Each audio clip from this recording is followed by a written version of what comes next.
Hello, and welcome to our next episode of the American National Catholic Church's podcast, Renewing the Spirit. Today we have with us Peg Reed, who has found St. Francis because of its all-inclusive uh, celebration of our faith as Catholics. And today's episode is entitled A Journey Home, Finding a Unique and All-Inclusive Catholic Church. So Peg comes to us from a very rich background in business and industry, somewhat entrepreneurial to our credit, thanks be to God.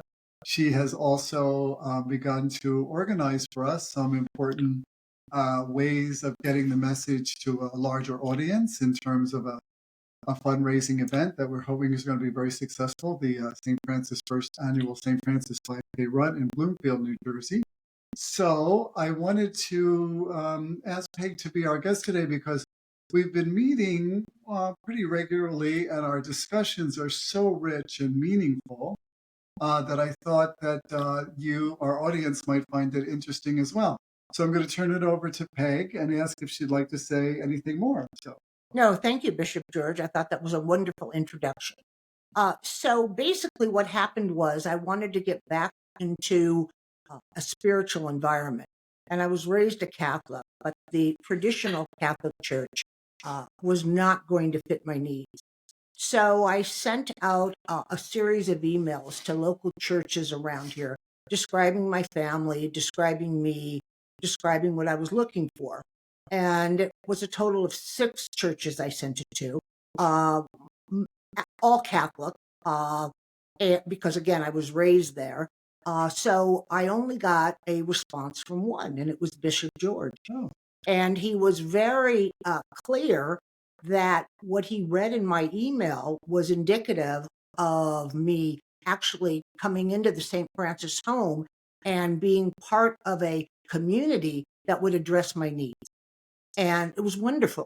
It was wonderful. We met and discussed various things, and it was so warm and comforting and really spoke to my soul. I didn't want to give up Catholicism, but I wanted to ensure the fact that it wasn't the type of traditional Catholicism that I had been raised.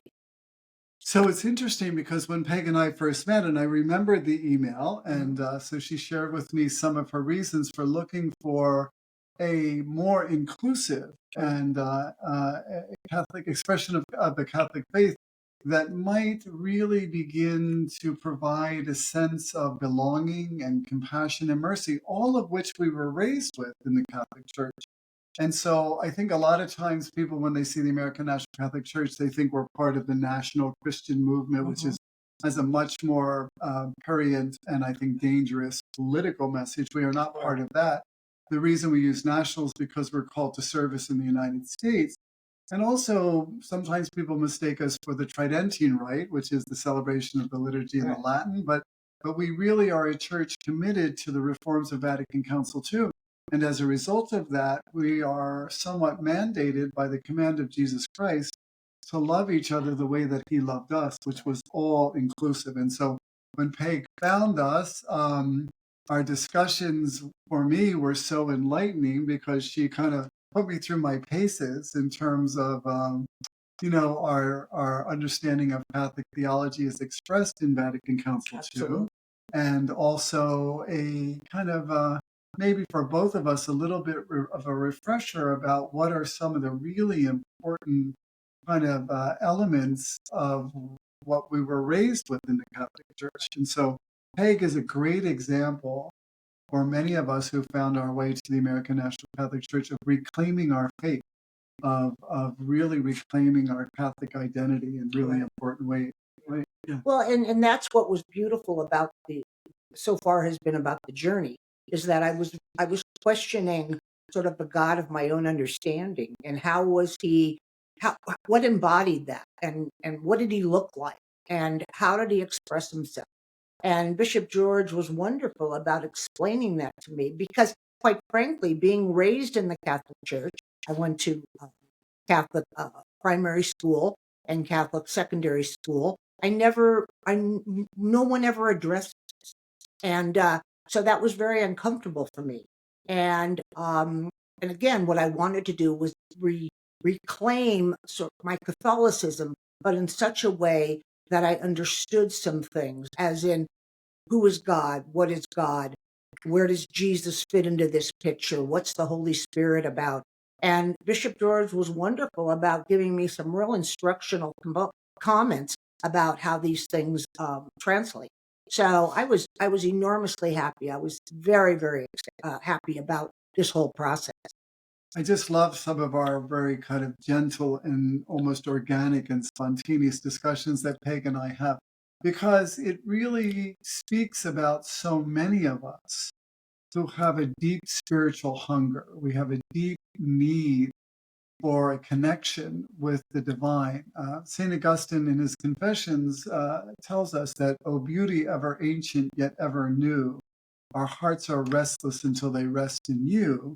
And for Peg and I of a certain age, we were raised in the triumphant Catholic Church, which spoke to so many of us about a loving God who was made manifest in the person of Jesus Christ and who came to live among us. And so our journey has been somewhat circuitous. We find our way around different things, but I do think that it is in our DNA. And so when we find our way home again, I think it's a joyous and wonderful experience. It's not unlike the prodigal daughter or the prodigal son, finding their way again, right? Right. And that's what's so beautiful about it, is that, I founded St. Francis, and with Bishop George and the rest of the community there, a welcoming home, a portion of me being fulfilled, actually most of me being fulfilled.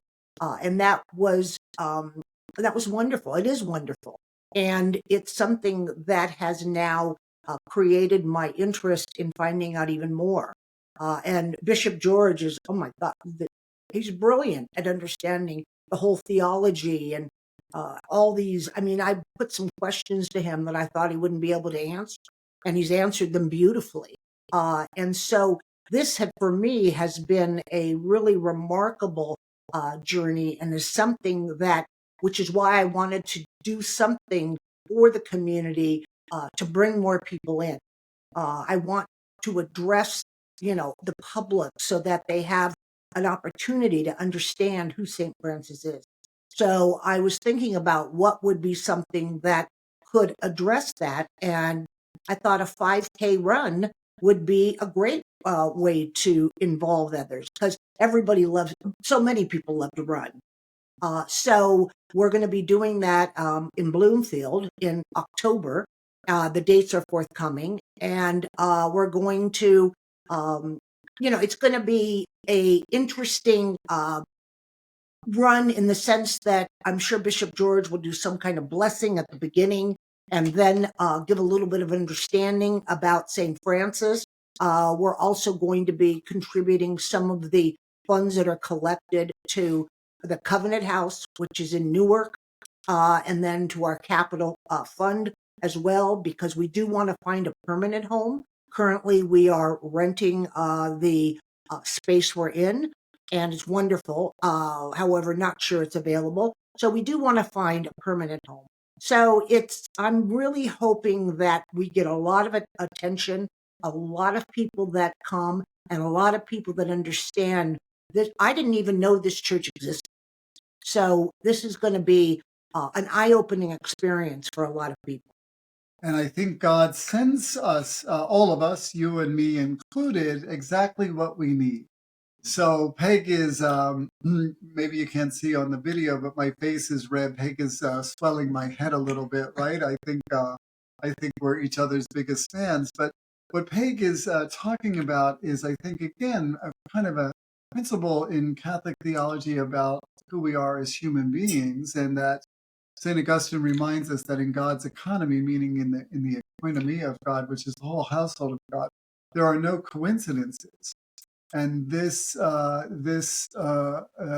discovery of the ANCC by Peg Reed has resulted in her bringing her talents and her skills, which are formidable, um, to helping us participate in the church's new efforts at evangelization, so that we are beginning to spread the word of who we are in a way that is not in opposition to anyone else or not in competition, but just a way that communicates we are here for you, and that we invite each and every person to again renew their spirit, which is the title of this podcast, but also to find again this loving relationship with a God who has always loved them.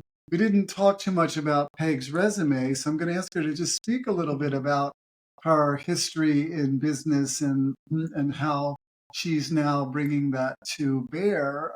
She shared with me, not to embarrass her, but she shared with me her participation in a tremendous effort of building another congregation, a beautiful church here in our local neighborhood, and how she began to do that. And so, using that experience and those skills and talents, she brings that to us as well.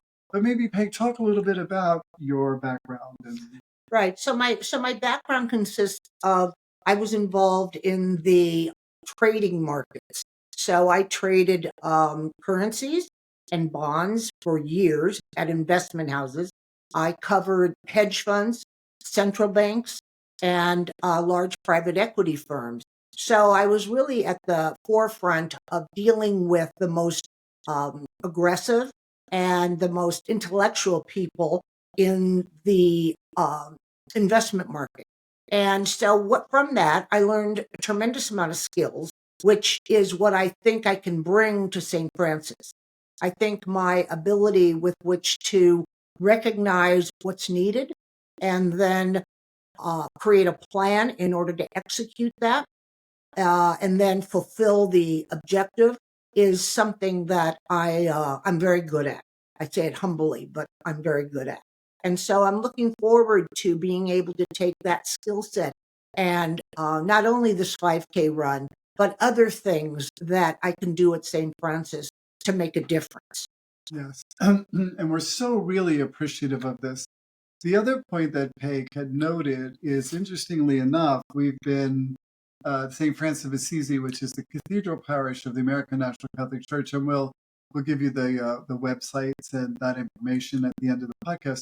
But we've been where we are for about 20 years, and on Saturday, Peg and I participated with about 100 to 200 other people, many from our own parish, in a demonstration against some of these kind of oppressive policies of the federal government. And while I was there, I had my collar on, as Father Gidi did and Deacon Mary. Many people came up to me and said, "Where are you?" Where? By the way, Glenridge is a very small town, and I pointed and I said, "We're right around the corner." And people didn't know that. They didn't know that. And so I think that experience and Peg coming to us spoke to us about a need to begin to do some evangelization, to begin to do some publication about who we are, right? So that people might indeed find a spiritual home that participates fully in the civil discourse with each other in a way that is not partisan, but reflects our baptismal role of being prophetic in the midst of our world by announcing our participation in events that support the preferential option for the poor in a way that continues the message of the gospel. And so Peg and I participated in that. People came up to me and asking me where we were. Some individuals asked why there were not more representation from the Abrahamic religions leading some of this, and I couldn't answer it. I was surprised myself that, at least by all appearances, the clergy from St. Francis were the only three clerics there. And that was very, very kind of disturbing in some level. But nonetheless, we were a visible sign of the kingdom. And I think that's the most important thing about what we want to do in terms of communicating, our presence in the local community, but also in the national community. So I think that's really Right. And I think just like me, there's a lot of Catholics out there that have left the church and are no longer involved. And if they knew about St. Francis of Assisi, I believe they would start their journey to come back. And so that's the reason why I want to get the message out. I want to get the message out so that others like me who are still searching, maybe they've joined another church for some other reason or what have you, but again, it's because they don't even know St. Francis of Assisi exists. Yeah. So it's vital and it's critical, and I want to be an evangelist to get that message out. And so that's what I'm going to contribute to St. Francis. I love that Peg just identified herself as an evangelist, because that's the goal of of Vatican Council II, was to encourage the laity in active participation in the life of the church with the talents and skills that God gave them. Oftentimes, I think in the independent movement, they kind of conflate the roles of clergy and laity in such a way that becomes somewhat confusing. And I think when we begin to appreciate the reforms of Vatican Council II, in which the church gave the church back to the people of God in a way that requires the full and active participation of all its members, according to the skills and the talents and the vocation that God gave them, that Peg identifying herself as an evangelist is really one of those roles.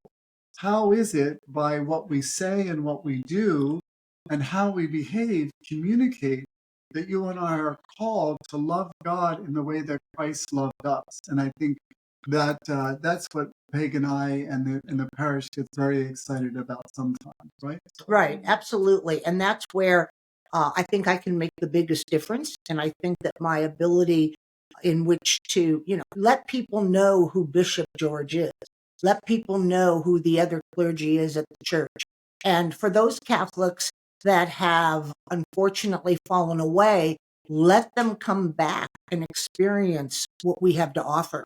And what they'll find is when they come into a mass, it's incredibly the same as we were raised, but again, with just a little bit of a difference in terms of how the American National Church presents in the community.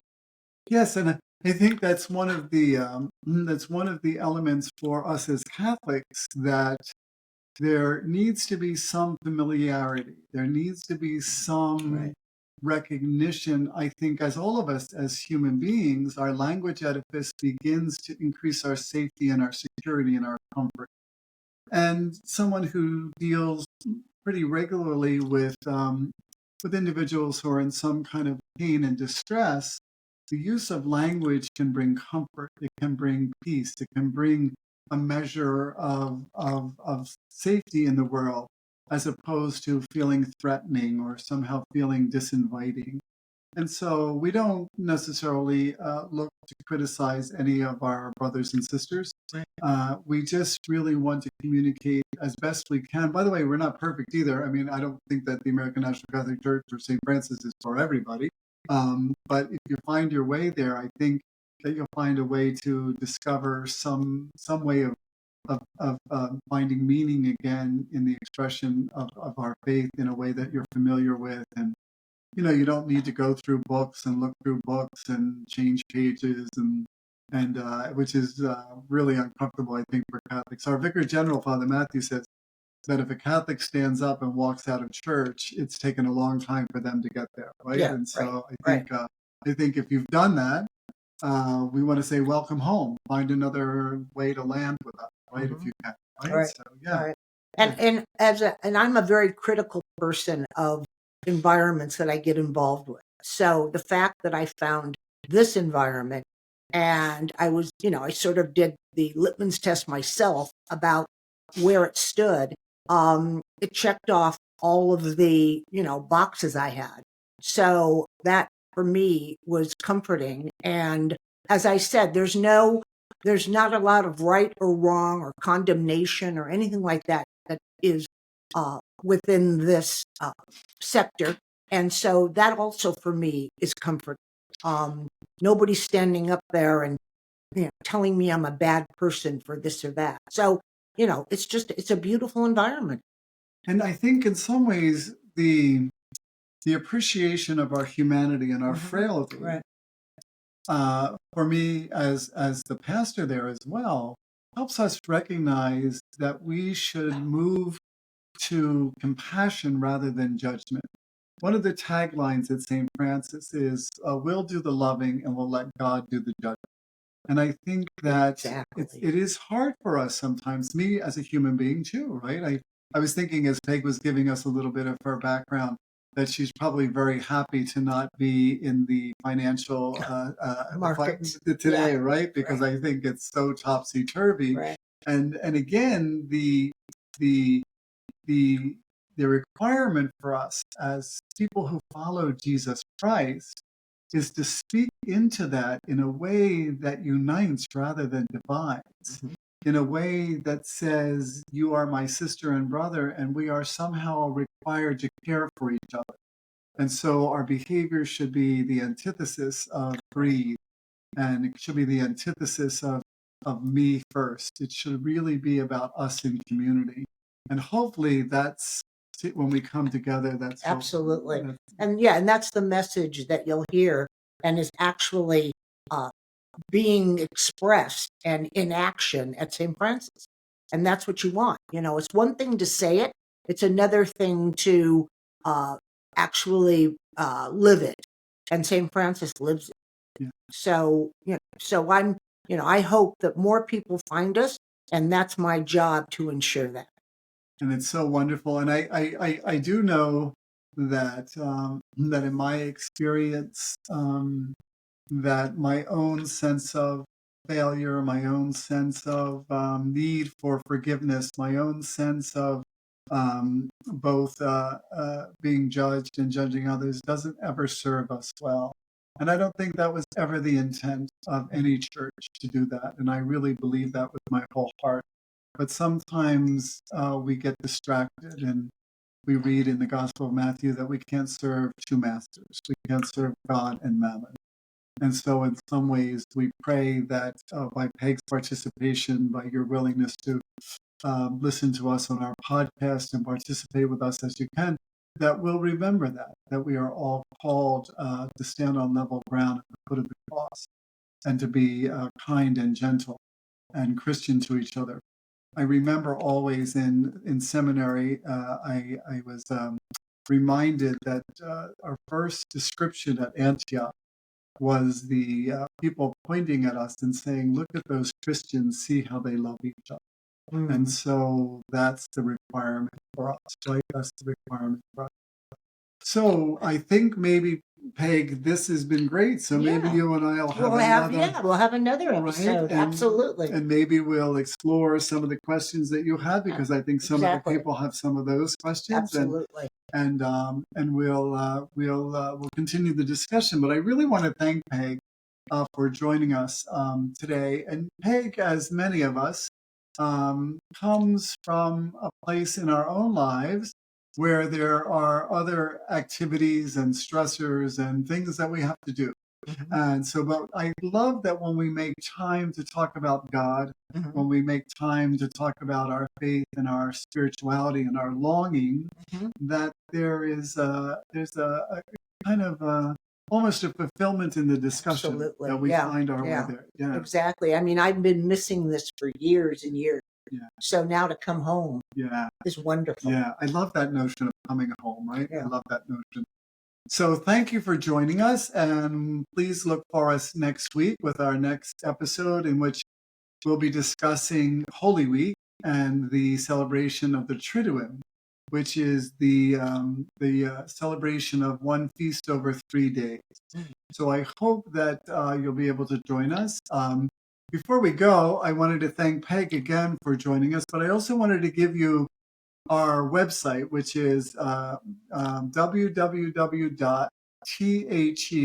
capital THE, ANCC.org. That's the National Church.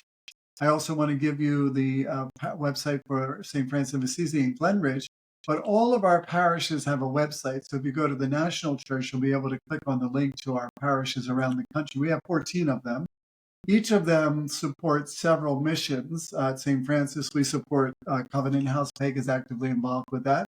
We support the Pierre Toussaint Center at St. Benedict's Abbey, which is a distribution center for the food insecure. Our deacon provides liturgical services for 2 skilled nursing facilities. I'm chaplain at a psychiatric hospital, at an Alzheimer's unit, and at a retirement center. So each of our parishes are very, very involved in the community. So please go there, and you can find our parishes and their ministries. We would ask you, if you can, to support us. St. Francis' website is www.stfrancisnj.org. And I would encourage you to go there. You can view our masses. We broadcast our masses on YouTube and Facebook. You can also do that with our other parishes. We are developing a website for the first annual St. Francis run in Bloomfield. So you'll be able to see that and maybe participate if you can. I know my oldest daughter said that her and her boyfriend would run in. I can't promise. So will my husband. Okay. Yeah. So I can't promise that I will, right? But No, I can't promise I will either. Right, but but I'll be at the front. Yeah, there we go. We'll be out there leading the charge. Right, but if you can join us, that would be wonderful. So again, we'll keep you posted on developments and when the site is up and when you can start signing up for it and so on. So absolutely, we really will. Right, I'm very excited about this. Is my first venture into this. In the seminary, we often joke that no one teaches us how to balance a checkbook, or no one teaches us that. And so that's where the people of God become so important in their full and active participation in the church. So join us next week for a discussion of the Triduum. And then we will not see you the week after Easter. There's a joke with Catholic clergy that our resurrection day is on Easter Monday. So it's a very busy time. But then, but I want you to please join us if you can for next week. So you pray for us as we will for you. And Peg, again, thank you. You're welcome. I'll be back. All right. Okay. Bye-bye. Bye-bye.